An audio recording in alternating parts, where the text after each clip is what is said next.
Mga guys, ito guys, oh. Haluin ko yung ano, feeds, pre-starter at saka starter. Kasi ano na, nag-iwan kasi ako guys ng isang pirasong biik para sa pista namin. Kaya yan, oh. Pakita ko sa inyo guys kung saan sila. Ito maganda. Kaya yan guys, nag-iisa lang iniwan ko dahil para sa pista sa Mayo 1. Diba? Kasi tuwing pista talaga guys, nag-ano tayo para dyan sa ating mga bahay, mga kaibigan, para sa ating mahal na patron St. Joseph. Ayan guys, huwag muna kasi ano pa, medyo, ngayon pa lang uminit. Yan siya guys, sana lumaki siya ng mabilis para pagdating ng Mayo marami, malaki-laki ang handa natin. Dumako naman tayo guys dito sa isa kong ilahin guys. Halika, kamarno ko. Ito si Maye. Pangalawang araw na ngayon guys, naglalandi na siya. Kaya hindi ko pa napakastan guys kasi naglugon.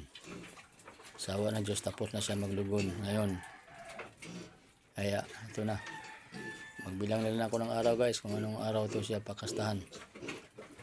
Kundi Linggo, Lunes, yan yung mga araw na yan. Kasi pangalawang araw na siya ngayon landi. Ito yun yung mga ano natin.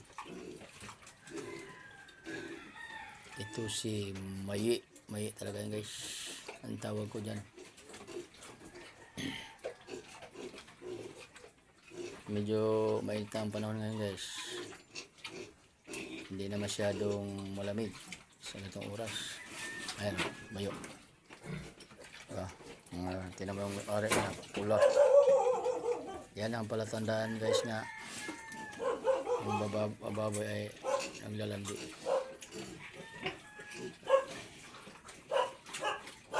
Sana tuloy-tuloy na yung paglandi niya guys para makasta na siya.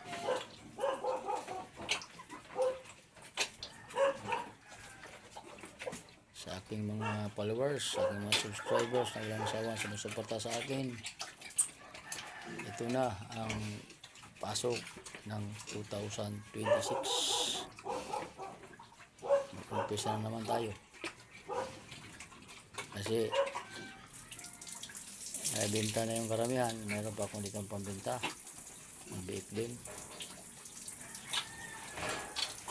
Kailangan ito ay makasta na sa sunod na mga araw.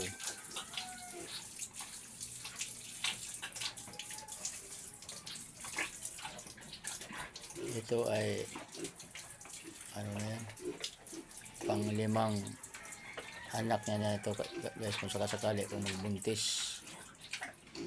Yung isa ko namang inahin, hindi ko muna pinakastahan kasi wala dito yung asawa ko. Ako na mag-isa, mahirapan ako, wala akong matulong. Kaya guys, bye na. Good morning. Like and share sa ating YouTube channel, Carlos Duray Pigare Vlog. Sa ating Facebook page, Carlos Senior. Bye na po.